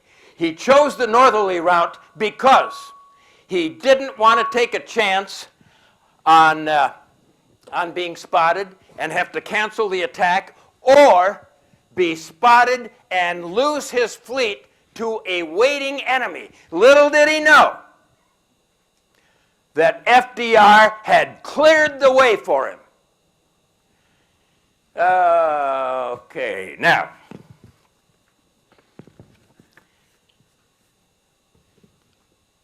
Admiral Kimmel understood the vacancy order, but he felt it was his duty, his responsibility to reconnoiter the vacancy. And would you believe that he happened to be in the exact spot where in 2 days Admiral Nagumo would launch his aircraft when Washington heard about it and ordered Admiral Kimmel back to Pearl pronto. We've talked about the negotiations. I mean the investigations. I'm going to put you to sleep and talk to you about it a little more. After the attack at Pearl Harbor, FDR, to make absolutely certain that Washington was in no way mentioned, even though FDR knew it was coming, collared an Associate Supreme Court Justice, Owen J. Roberts, to select a committee and examine the attack at Pearl Harbor. Roberts had two requirements. Number one, he had to gear everything to Hawaii. And secondly, he could not even look at Washington. Well, the end result, as you all know, was that the Roberts Commission found Admiral Kimmel and General Short guilty of dereliction of duty and a number of other minor charges. Then there were four in the next year and a half. There were 4 additional committees. All those committees had one common denominator. They were personally appointed by the president. And Tom and I might disagree a little bit here. Maybe we do, maybe we don't. But the purpose of the 4 committees was to make absolutely certain that in examining the Pearl Harbor attack, no way could Washington be involved. By 1944, the Army and Navy had gotten involved. But they had a couple things working for them that the civilian boards did not have. They had access to Japanese diplomatic information. They had access to the JN 19 and 25 Japanese codes and such. And after their findings were complete, they were ready to pass them up the chain of command shortly before the 1944 presidential election, where FDR was running for his 4th term. Upon hearing the decisions of the Army and Navy Board, the president ordered the withholding of that information until after the election. Any of that sound familiar? As such a revelation would have guaranteed New York Governor Thomas E. Dewey the presidency. Well, in 1945, the war ended. The score is 5-2. 5 committees pointing the finger at the Pearl Harbor commanders with no look at Washington, and 2 committees exonerating the Pearl Harbor commanders and pointing the finger at Washington. It was only natural by public demand that there should be an 8th and final investigation.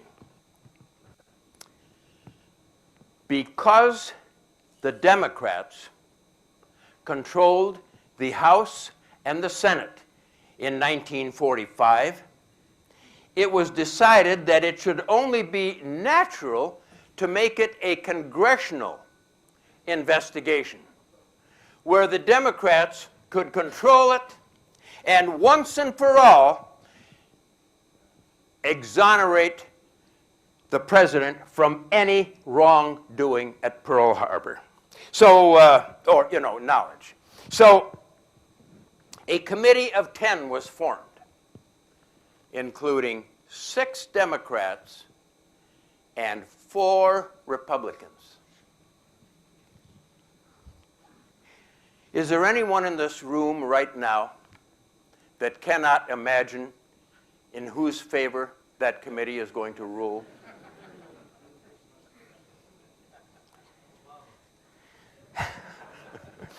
Principal in the investigations was the fact that during the war, only one man was in command, the president. Therefore, any phone calls in or out of the White House, any meetings, any conferences, the slightest bending of any intelligence could go bad for the Democrats at the polls. They saw to it that absolutely none was introduced. From November of 1945 until May of 1946, and I've seen this stuff, there were 15,000 pages in 17 volumes, most of which, or a good hunk of which, came from the earlier 5 investigations exonerating Washington and accusing Admiral Kimmel and General Short of the dereliction of duty. One of the principal problems that the Congressional Committee had to resolve was the fact that, remember, their mission is to clear the president of any knowledge of the attack prior to the attack itself. But one of the big problems was the winds code alert. As Tom Kimmel pointed out, we had broken the Japanese diplomatic code prior to Pearl Harbor, and with the aid of the magic machine that we had developed, we were reading Japanese intelligence faster than their own embassy could read it. We discovered that Japan is about to declare war on at least one of 3 nations: Soviet Russia, Great Britain, and or the United States. Now, obviously, in the interest of security, Tokyo just can't come out and announce to all its Japanese embassies around the world with whom they're about to declare war. But the embassies will know with which nation or nations Japan is about to declare war on by the presence of a fake weather forecast. A different forecast meaning war with each nation. And this forecast would be inserted in the middle and at the end of the Japanese evening news. So all the embassies had to do was monitor the news and listen for the weather. The weather forecast meaning war with the United States was the infamous east wind rain, Higashi no Kazuyami.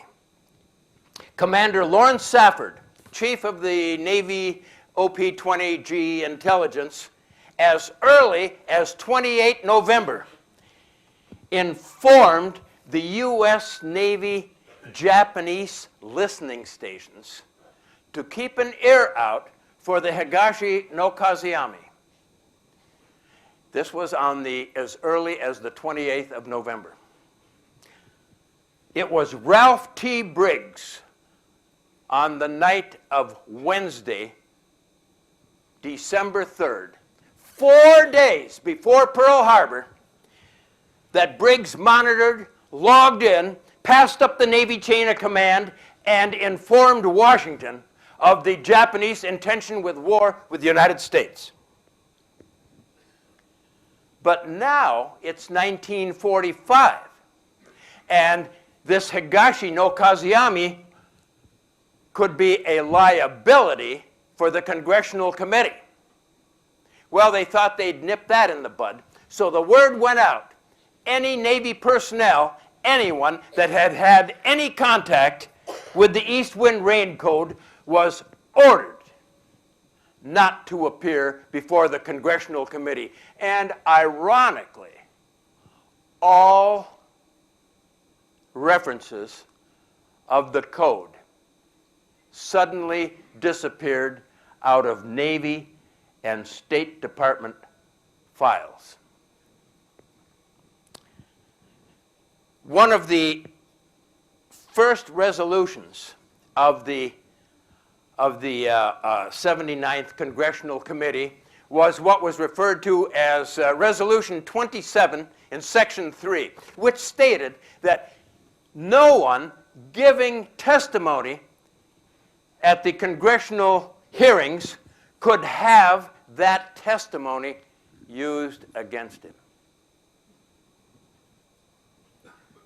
That rule was abused time after time after time.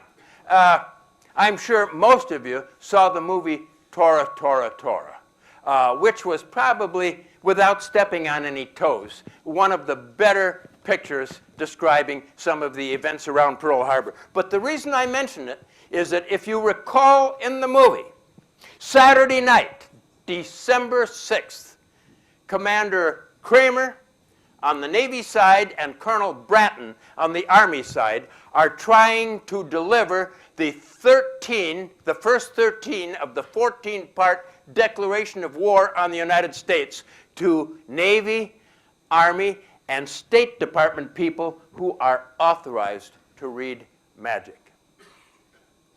But now, again, it's 1945.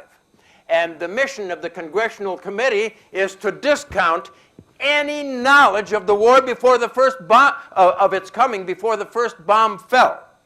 Therefore, Commander Kramer was informed that he was facing permanent residency in a mental institution if his testimony didn't conform to the prescribed scenario of the Congressional Committee. Colonel Bratton, who, by the way, in the movie was portrayed by Owatana's own E.G. Marshall. Colonel Bratton, who had on 6 previous investigations stated under oath that he had delivered the 13 parts Saturday night, December 6th. Now, in 1945, to save himself, testified under oath that he had made no deliveries Saturday night, December 6th. General Marshall and Admiral Stark both testified at the congressional committees, and they both agreed on one thing, that early in the game, Admiral Kimmel and General Short were not given the intelligence that they should have had. Everything was watered down. But now in the 11th hour, hours before the real thing, it's too late to send them the real intelligence because, as General Marshall said, quote, it would have only confused them. What I'm going to tell you now, in case you choose not to believe it, and I will back it up, is found on page 1942, volume 4 of the congressional hearings. Our buddy, Admiral Richmond Turner, Chief of Naval War Plans, is speaking under oath. Now, he's not a, Tom Kimmel and I are not fans of his, but nevertheless, we've got to quote what went on. Admiral Turner stated under oath to the Congressional Committee on the 20th of December, 1945, and for those that doubt this, it's on page 1942, volume 4, Turner said, and I quote, "We were prepared to divert traffic to the Torres Strait once we knew war was imminent, so that the track of the Japanese task force would be clear of any traffic that could warn Pearl Harbor."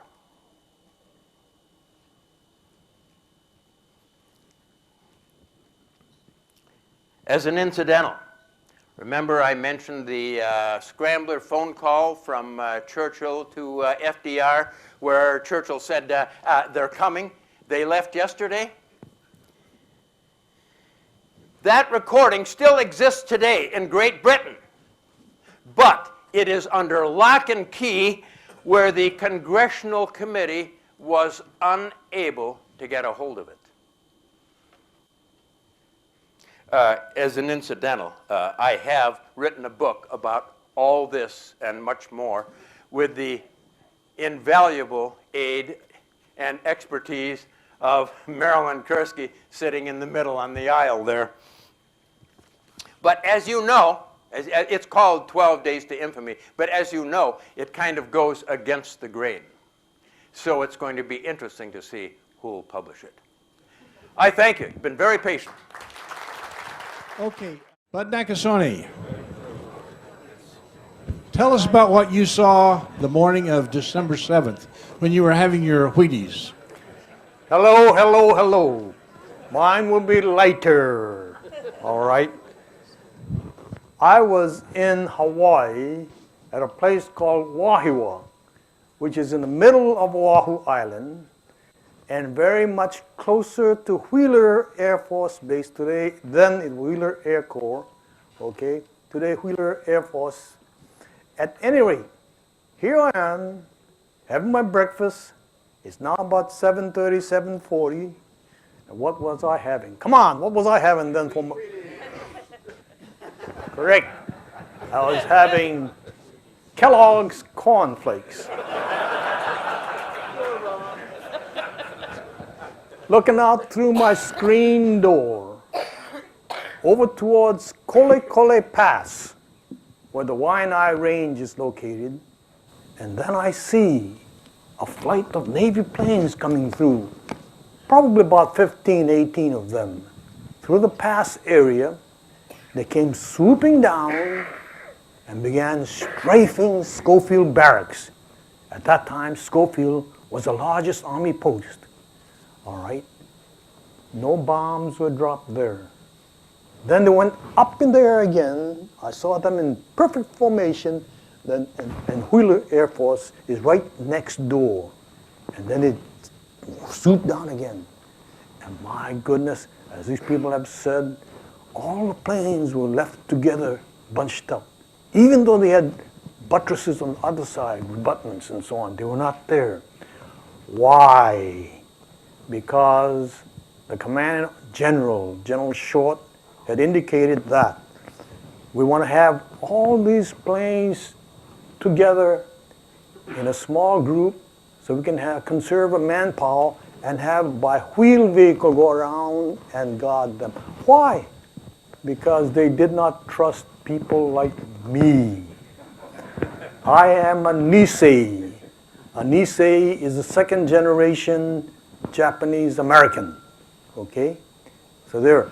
And to go on one step further, now we've been here for such a long time that I'm down to the 5th generation. I've got great-granddaughters, okay? And all melded into American society, for which we are very thankful. But anyway, here I'm having my, and I see the bombs coming down because the planes were now dropping the bombs right on the planes. I see the hangars going up. I see the planes going up. Bombs coming on. Weapons going on. And I say, oh my God, this is terrible. And I dash outside because I hear a plane coming by. I look outside, and by golly, there, on the fuselage, the red meatball. Both wings, red meatballs. And I dash back into the home, turn on the radio, and it says, all servicemen, return to your bases. All servicemen, return to your bases. The Japanese are attacking us. Return to your bases. This is no joke. This is the real McCoy. Return to your bases. And that's how it greeted me. All right? Now, you want to hear some more? Yeah.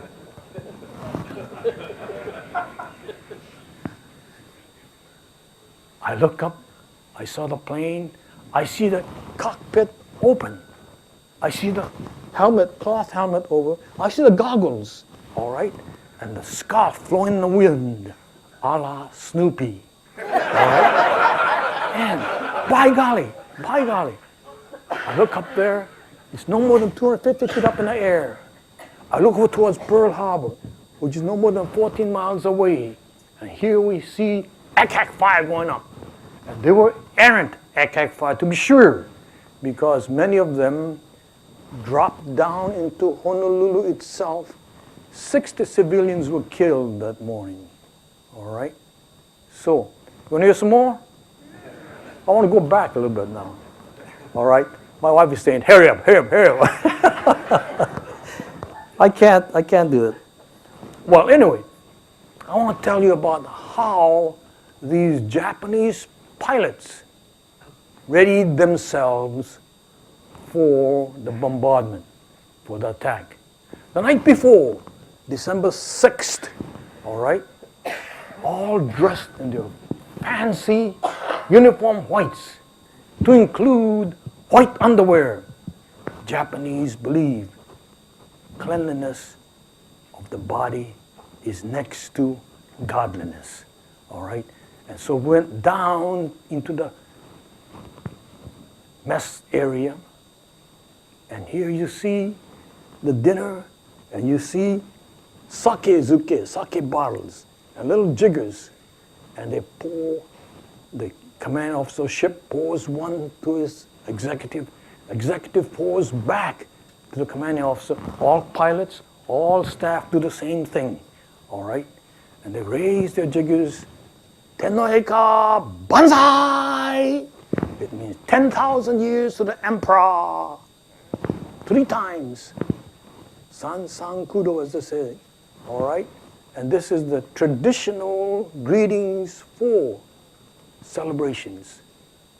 Now, tremendous meal, steak, for the first time ever. Because Japan in those days was unlike today, very poor. Steaks were very much desirable. Ice cream, and of course, rice. You gotta have rice, rice is for champions, all right? And so, with this, you have rice, steak, vegetables, and so, dessert. Dessert comes, and you have ice cream. You never have ice cream in those days, okay? Usually it is fruit of the season for dessert, all right? And once they're done, they go back up to their quarters, write their final note of goodbye, and then take a paring wheel, fingernail parings, put it into your letter, a little clip of your hair, put it into the letter. These are the final mementos of you who is going to die the following day. And then they fold the envelope, the letter, not from bottom to the top as we traditionally do, but from corner to corner, a la Omiya, the traditional way of doing celebratory letters. Put it down, and then 5:30 in the morning, of course, everybody goes out. And what kind of underwear, gang? White. Absolutely. All right. And so the attack went off. I'm going to stop right now. I got more to say, but I'm going to stop.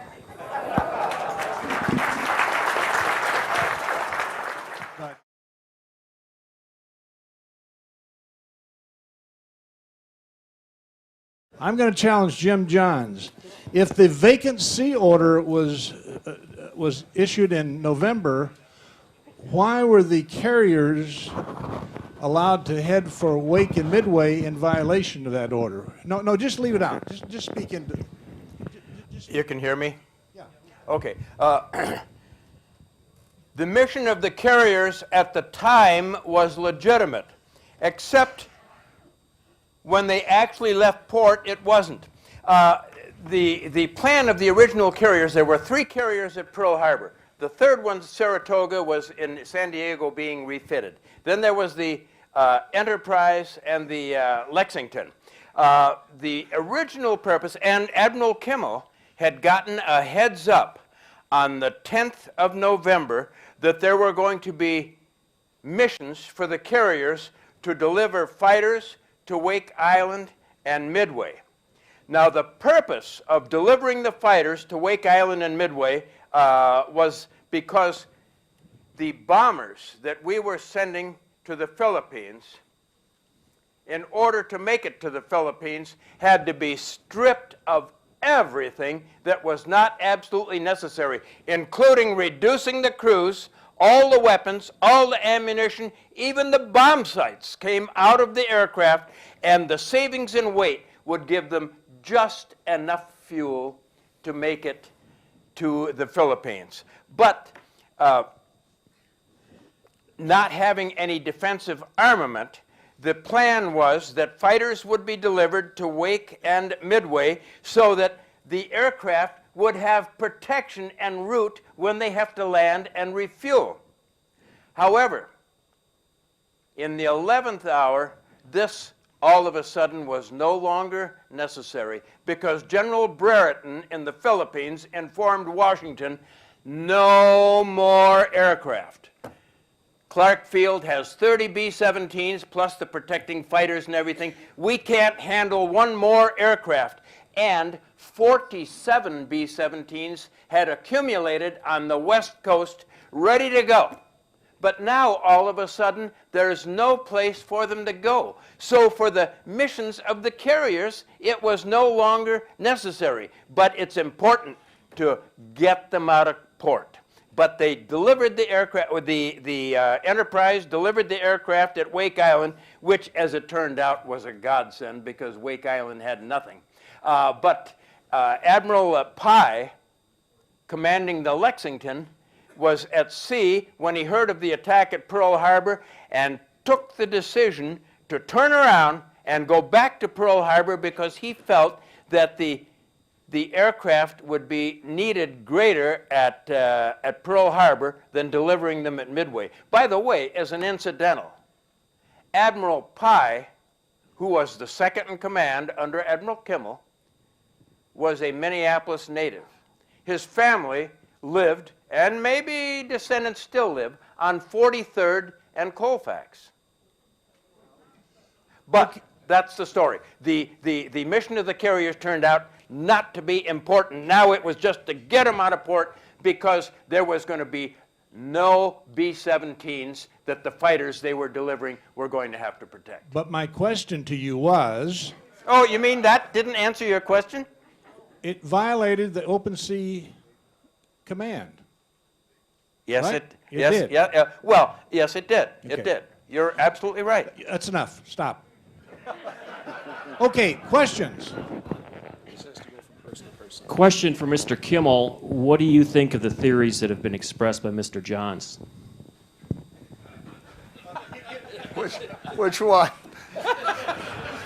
The most significant piece of information, if it's true, would be this warning phone call from Churchill to FDR on November 26, 1941. Well, it just so happens I know an awful lot about that. This was claimed by a fellow by the name of Gregory Douglas, writing under that name. He has several aliases. He called me up when I was still in the FBI in 1995, told me he had just written a book about this. It's the first of 4 books that he's written about Heinrich Müller, the head of the Gestapo, the only head of the Gestapo, who was purportedly wiretapping the transatlantic cable. David Kahn goes into this in some considerable detail, trying to flesh out what's true and what's not true about this.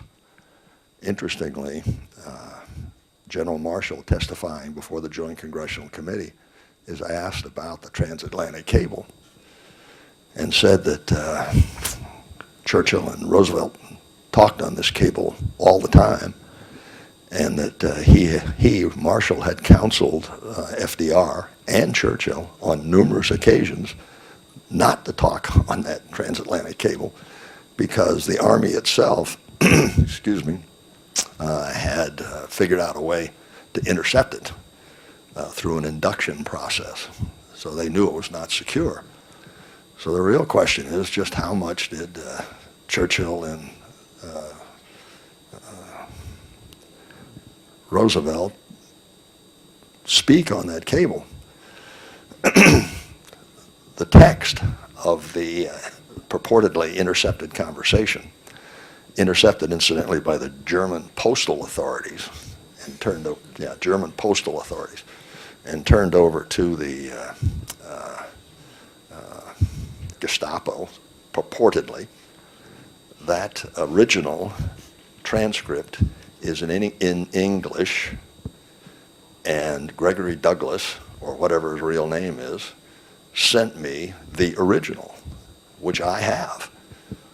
I spent at least 10 years trying to figure out the truth or lack thereof of this communication.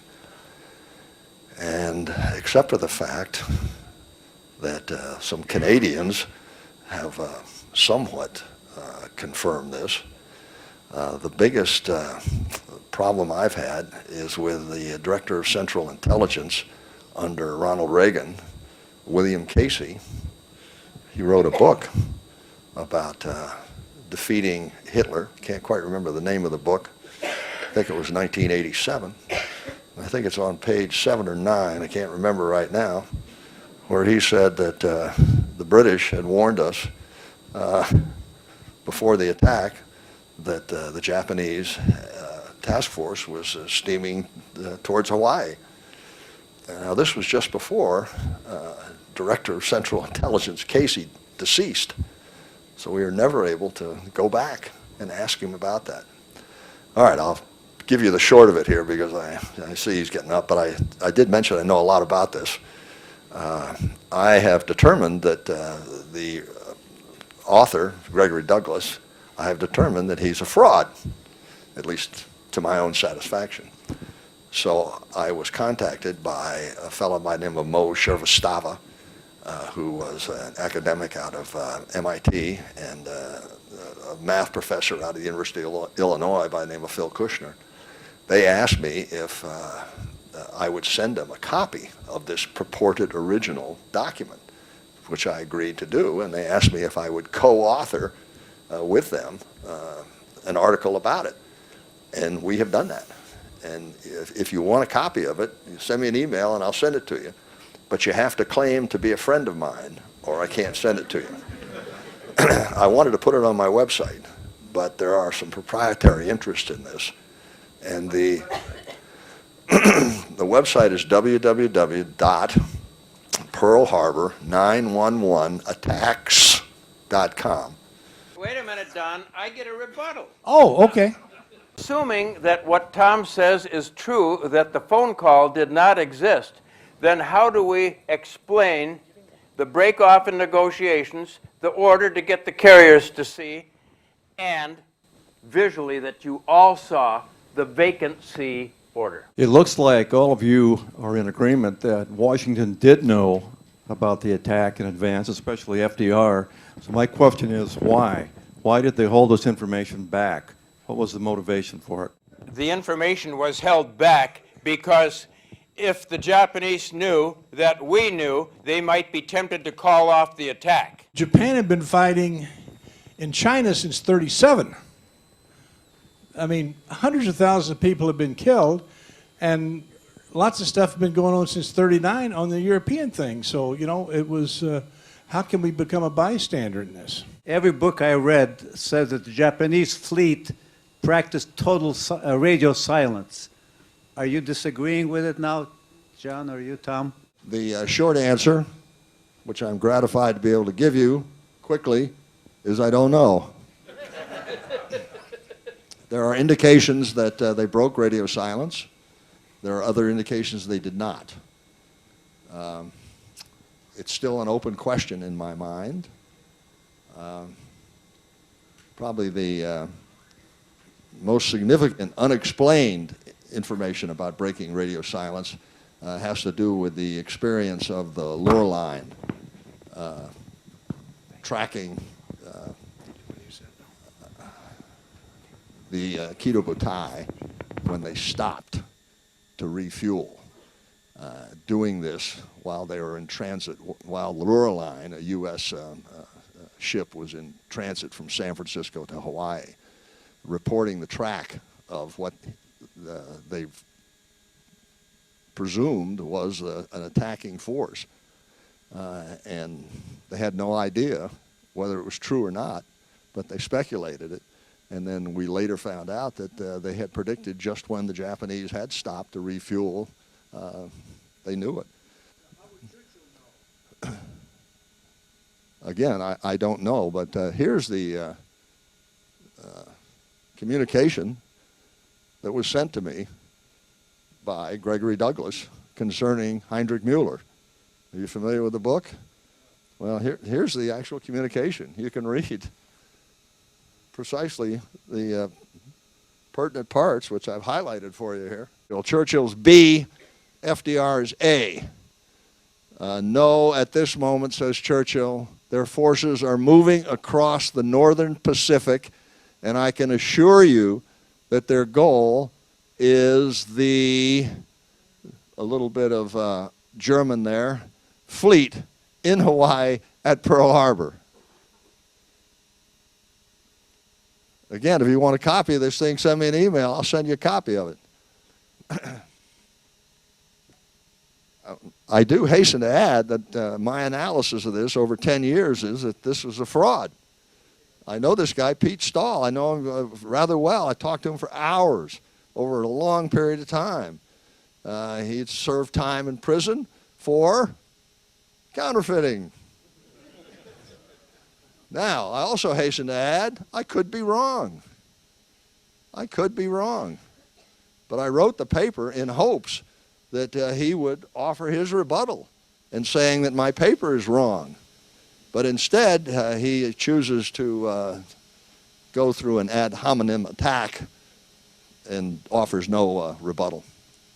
I would be eager for him to come back. Tom, you had mentioned the fact that actually in the Philippines, Admiral Hart had magic and was aware, actually, and from what I understand, even General Douglas MacArthur also was aware of the fact that they were going to get attacked, not December 7th, which Pearl Harbor was attacked up, but one day later on December 8th, and they didn't or weren't prepared to do anything. And it certainly sounded like no one in the Philippines, after they got decimated, almost as bad, especially on their Air Force, that Kimmel and Stark had, and nothing was done in connection with their command as far as being relieved of command. Can you please comment on that, and what do you think about that? I think General MacArthur explained it in his reminiscences of why that occurred, and his explanation was he was told to let the Japanese commit the first overt act, and he did. They were all under orders. Those were the orders that was controlling everything. Let the Japanese commit the first overt act. It was a brilliant strategy by Franklin Roosevelt, as it turned out, because the greatest American generation suddenly came together, the so-called sleeping giant, and won the war. If the Japanese had just sort of eased into the Philippines, we would probably have had another Vietnam situation with a hopelessly divided country. You know, I think neither of you have still addressed the issue of was the American diplomatic intelligence certain that if we had a war with Japan, that Hitler would declare war against the United States? I mean, what guarantee did whatever happened in the Pacific guarantee that this would be a door to war with Germany? Franklin Roosevelt took care of that. He declared war on Germany. Hitler declared war on the United States. Yeah, but Roosevelt brought them up too in his discussions and right after the attack. We all wanted to get into this thing, and we'd been fighting the Germans out there, the submarines. Not the Japan one the next day, but we got into it with Germany pretty quickly. Thank you for coming up. Tom, thank you for coming to Minnesota. Jack, thank you. I wish we discovered you sooner. Jim, Bud Nakasone, come up and give them a personal Minnesota warm welcome. See you next month. Support for this program provided by viewers like you. Thank you. Additional support provided through the Catherine B. Anderson Fund of the St. Paul Foundation. Upcoming roundtable topics can be found at www.mn-ww2roundtable.org. Production services provided by Barrows Productions.